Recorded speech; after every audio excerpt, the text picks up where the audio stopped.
Hello friends, I am Satyendra and I welcome you to our YouTube channel मैथमा classes official. दोस्तों, आज हम लोग ई सिम के बारे में चर्चा करेंगे और यह न्यूज़ में क्यों है इस विषय में भी चर्चा करेंगे। तो सबसे पहले यह जानते हैं कि यह चर्चा में क्यों है। दोस्तों, हाल ही में हरियाणा पुलिस ने ई सिम फ्रॉड में 5 लोगों को गिरफ्तार किया है। पुलिस का यह कहना है कि फिशिंग रैकेट ने बहुराज्यीय बैंक धोखाधड़ी की है, जिसमें इन्होंने करीब 300 बैंक अकाउंट्स को लूटा है। ई सिम से बैंक में धोखाधड़ी कैसे हो सकती है, हम लोग ये जानेंगे, लेकिन इससे पहले ई सिम क्या होता है और सिम क्या होता है, चलिए ये जानते हैं। दोस्तों, ई सिम मोबाइल में लगने वाला एक वर्चुअल सिम होता है। वर्चुअल का मतलब ये होता है कि सिम का कोई फिजिकल अपीयरेंस नहीं होता। ई सिम का मतलब एम्बेडेड सब्सक्राइबर्स आइडेंटिटी मॉड्यूल होता है। इसे फ़ोन में लगाने की ज़रूरत नहीं पड़ती है। ई सिम के जरिए फिजिकल सिम के सभी सर्विसेज का फ़ायदा लिया जा सकता है।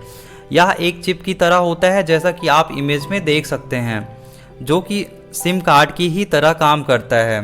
तो आप सोचेंगे कि यह नॉर्मल सिम कार्ड से अलग कैसे हुआ। नॉर्मल सिम भी तो एक चिप की ही तरह होता है और उसे फ़ोन में लगाकर यूज किया जा सकता है। तब इसकी स्पेशलिटी और ज़रूरत क्या है, चलिए डिटेल में जानते हैं। सबसे पहले सिम के इतिहास और रिवॉल्यूशन के बारे में चर्चा करते हैं, फिर चर्चा करते हैं ई सिम के बारे में। दोस्तों, मोबाइल फ़ोन की दुनिया में बेसिक फ़ोन 2 टाइप में उपलब्ध हैं। एक है जीएसएम और दूसरा है सीडीएम में। जीएसएम का मतलब होता है global system for mobile and CDMA का मतलब होता है कोड डिवीजन मल्टीपल एक्सेस, जिसमें सिर्फ जीएसएम फ़ोन जो होते हैं उनमें ही सिम कार्ड यूज किया जा सकता है। सीडीएमए फ़ोन सिम कार्ड का उपयोग नहीं करते हैं। सिम सर्किट एक यूनिवर्सल इंटीग्रेटेड सर्किट होता है जो आमतौर पर सेमीकंडक्टर्स के साथ पीवीसी से बना होता है। दोस्तों, सबसे पहला सिम कार्ड जो था वो 1991 में म्यूनिक के स्मार्ट कार्ड बनाने वाली एक कंपनी गिसेके एंड डेविएंट द्वारा विकसित किया गया था, जिसने Finnish wireless network operator Radiolinja को 300 सिम कार्ड बेचे थे। उसके बाद से सिम कार्ड्स में लगातार इवोल्यूशंस हुए, जिसमें उनके फंक्शंस इंक्रीज हुए, सर्किट स्टेबल हुई और साइज लगातार डिक्रीज हुई, जैसा कि आप इमेज में देख सकते हैं। सबसे पहला सिम साइज़ में बहुत बड़ा, फिर उसके बाद मिनी सिम, माइक्रो सिम और अब की अधिकतर डिवाइसेस में नैनो सिम्स यूज होते हैं। बट टेक्नोलॉजी रुकने वाली कहाँ पे है। दोस्तों, 2010 से जीएसएम में एक सॉफ्टवेयर आधारित सिम कार्ड की संभावनाओं पर चर्चा कर रहा था। 2016 में Samsung gear S2 smart watch इस सिम को यूज करने वाला पहला डिवाइस बना। गूगल ने अक्टूबर 2017 में पिक्सेल 2 में ई सिम को यूज किया। इसके बाद एप्पल ने अपने फ़ोन एप्पल XS में इसका यूज किया। मोटोरोला ने अपने फ़ोन मोटोरोला रेजर में 2020 में केवल ई सिम का ही सपोर्ट रखा।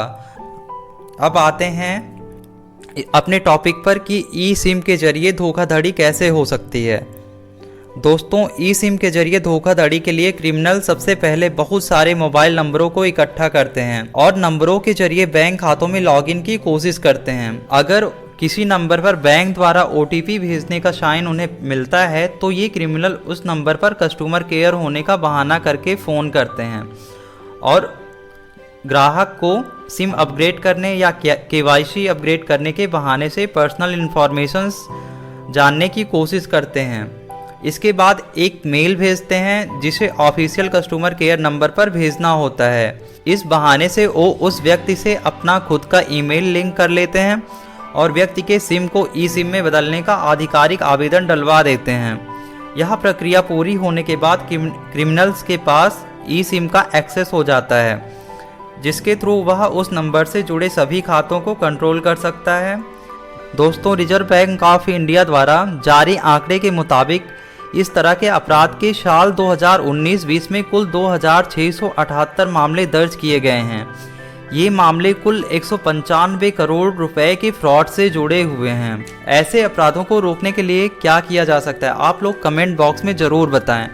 और हम आपसे अनुरोध करते हैं कि आप इन सब अपराधों के प्रति जागरूक हों और फर्जी लॉटरी, लोन, कार्ड अपडेट के चक्रों में ना पड़ें और किसी संदेहास्पद कॉल को अपने किसी भी अकाउंट में, चाहे वह सोशल मीडिया का अकाउंट हो, बैंक अकाउंट हो या फेसबुक अकाउंट हो या कुछ भी हो, उसमें अगर कोई सस्पिशियस एक्टिविटी आप नोटिस करते हैं तो उस एक्टिविटी की तुरंत रिपोर्ट करें। दोस्तों, आपको हमारे द्वारा दी गई जानकारी कैसी लगी कमेंट बॉक्स में ज़रूर बताएं और वीडियो को शेयर करें तथा हमारे चैनल मैथमा क्लासेज ऑफिशियल को सब्सक्राइब करें। Thank you so much.